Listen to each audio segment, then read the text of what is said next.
একটুখানি বুদ্ধি খরচ করে ডিমের এই রেসিপিটা বানালেই বাড়ির সবাই ইমপ্রেস হয়ে যাবে। বাড়িতে যদি মাছ মাংস না থাকে, শুধুমাত্র ডিম দিয়ে যে এত মজার একটা রেসিপি বানানো যায় তোমরা কল্পনাও করতে পারবে না। তো দারুণ সুস্বাদু ডিমের এই রেসিপিটি বানানোর জন্য চুলোর উপর একটা ফ্রাইং প্যান নিতে হবে, চুলোর ফ্লেমটা মিডিয়ামে রাখতে হবে। এখন ফ্রাইং প্যানে দিয়ে দিতে হবে 3 চামচ সাদা তেল, তার সঙ্গে হাফ চামচ গোটা জিরে, 1টি তেজপাতা 2 টুকরো করে আর 4-5টি এলাচ। এই সমস্ত উপকরণ হালকা লালচে করে ভেজে নিতে হবে। ভাজা হয়ে গেলেই এখন ফ্রাইং প্যানে দিয়ে দিতে হবে পেঁয়াজ। 2টি মিডিয়াম সাইজের পেঁয়াজকে একদম ছোট ছোট টুকরো করে কেটে নিয়ে তারপর অ্যাড করেছি। এখন চুলোর ফ্লেম মিডিয়ামে রেখেই পেঁয়াজটা ভেজে নিতে হবে। পেঁয়াজ খুব বেশি পুড়িয়ে ফেললে হবে না, 1 মিনিট মিডিয়াম আঁচে ভেজে নিয়েছি। এবার এর মধ্যে দিয়ে দিচ্ছি বড় চামচের 1 চামচ আদা রসুন বাটা। এখন এই আদা রসুন বাটার কাঁচা গন্ধ চলে যাওয়া পর্যন্ত ভেজে নিতে হবে। আবারও 1 মিনিট মতো ভেজে নিয়েছি। পেঁয়াজ যাতে করে অতিরিক্ত ভাজা ভাজা না হয়ে যায় তাই 2 চামচ মতো জল অ্যাড করে দিতে হবে। তারপর ভালো করে একবার মিশিয়ে নিতে হবে। মেশানো হয়ে গেলেই এর মধ্যে দিয়ে দিতে হবে গুঁড়ো মশলা, যেমন 1 চামচ হলুদ গুঁড়ো, 1 চামচ ঝাল লাল লঙ্কার গুঁড়ো, আর দিতে হবে হাফ চামচ জিরের গুঁড়ো, আর 1 চামচ ধনের গুঁড়ো, আর হাফ চামচ মতো কাশ্মীরি লাল লঙ্কার গুঁড়ো।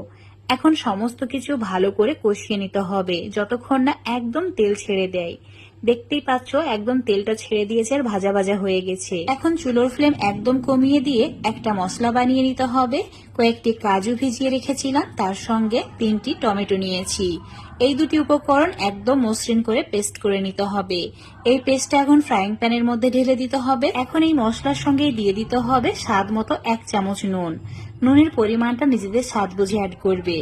সমস্ত কিছু ভালো করে একবার মিশিয়ে নিতে হবে। মেশানো হয়ে গেলে এটা ভালো করে কষিয়ে নিতে হবে যতক্ষণ না এইভাবে তেল ছাড়তে শুরু করে। যেই তেল ছাড়তে শুরু করবে বাটিটা ধুয়ে সামান্য পরিমাণে জল দিয়ে একবার আবারও মিশিয়ে নিতে হবে।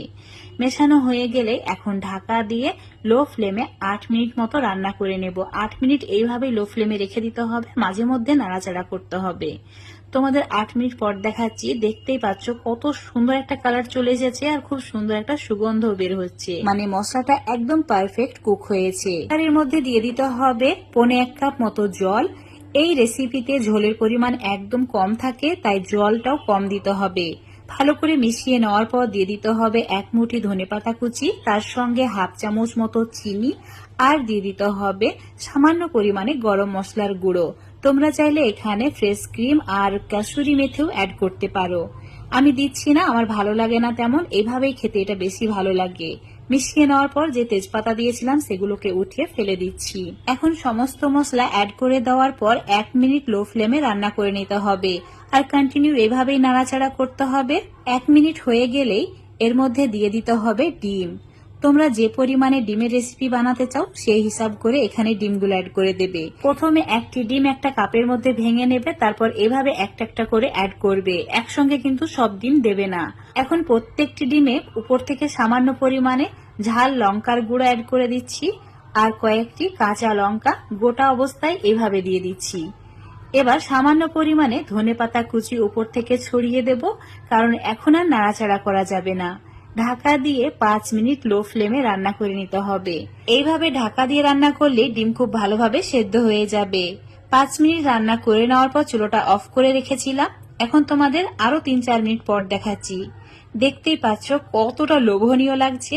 এই রেসিপিটা খাবার টেবিলে থাকলে অন্য কোনো কিছুর প্রয়োজন হবে না, এমনকি মাছ মাংসও চাইবে না। আজকে তোমাদের সঙ্গে ডিমের দারুণ সুস্বাদু ডিম লাবাবদারের রেসিপি শেয়ার করেছি। এটা বানানো যেমন সহজ, খেতে দারুণ সুস্বাদু। অবশ্যই বাড়িতে আমার রেসিপি ফলো করে একবার হলেও বানিয়ে খেয়ে দেখবে। আশা করছি তোমাদের অনেক ভালো লাগবে খেয়ে। ভালো লাগলে লাইক শেয়ার কমেন্ট করে দেবে। আর যদি রেসিপিটা ফেসবুক পেজ থেকে দেখো অবশ্যই পেজটাকে ফলো করে নেবে। ইউটিউব থেকে দেখলে চ্যানেলটাকে সাবস্ক্রাইব করে রাখবে আরো এরকম সুন্দর রেসিপিগুলো পাওয়ার জন্য।